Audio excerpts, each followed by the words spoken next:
So I'm looking at this and noticing that is raised to the fourth. Let's go ahead and say u equals 3x squared plus 4. Now, I need to replace the dx with something. So I'm going to say du, that's the derivative of this with respect to x, is going to be 6x dx. So I'm going to use du to replace the 6x dx. So I'm going to have my du there is taking place of dx and the 6x.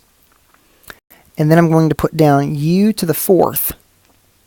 And that is taking place of that right there. I have taken care of everything. These are actually the same integral with that substitution of u equals 3x squared plus 4. But I can take the integral of u to the fourth much easier. The antiderivative is u to the fifth over 5 plus c. Then I'm going to replace back in what my value of u is once I've taken the antiderivative. So this is 3x squared plus 4 to the fifth over 5 plus c.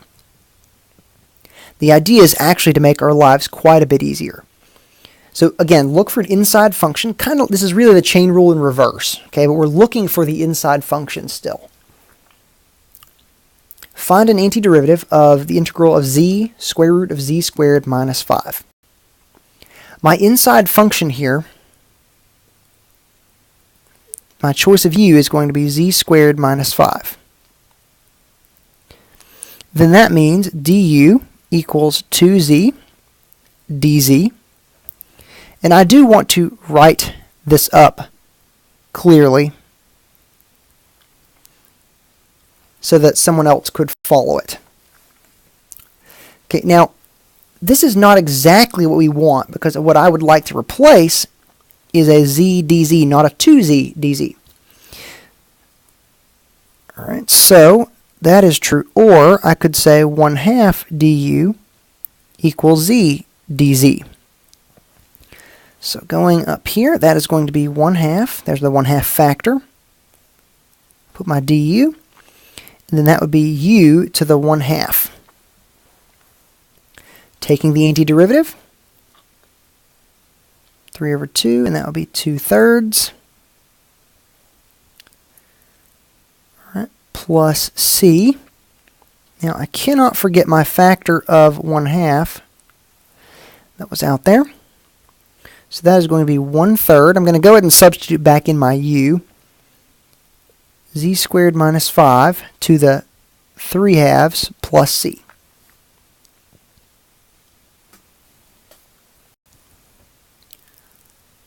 All right, that is my antiderivative.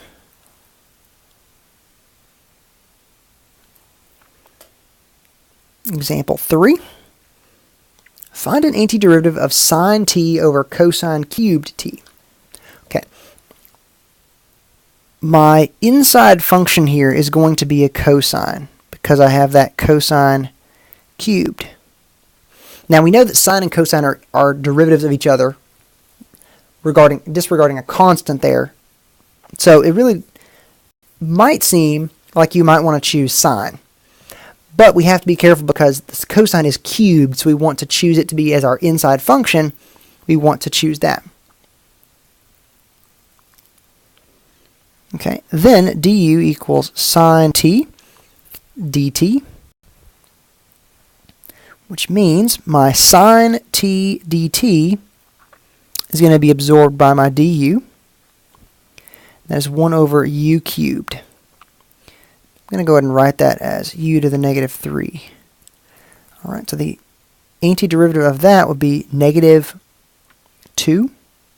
That would be taking the derivative to be negative 4. Negative 2 divided by negative 2, so we'll make that negative 1/2 plus c. And then to substitute back in, negative 1 over 2 cosine squared t plus c.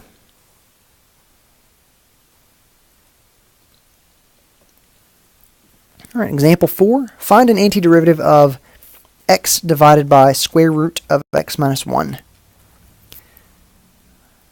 All right, let's begin. Let u equal, it looks like the inside function there is x minus 1. Then du equals dx, that would just be 1 dx.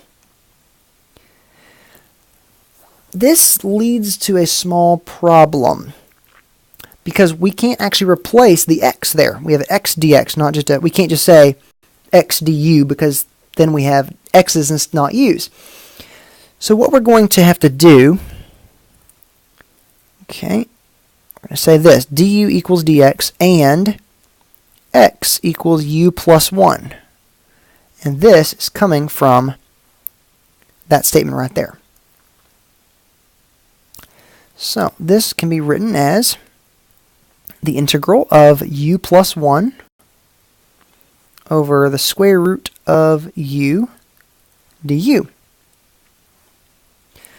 Alright, well, that is u to the 1/2 plus u to the negative 1/2. The antiderivative there would be u to the 3/2 divided by 3/2, so times 2/3, plus u to the 1/2 divided by 1/2, which is 2.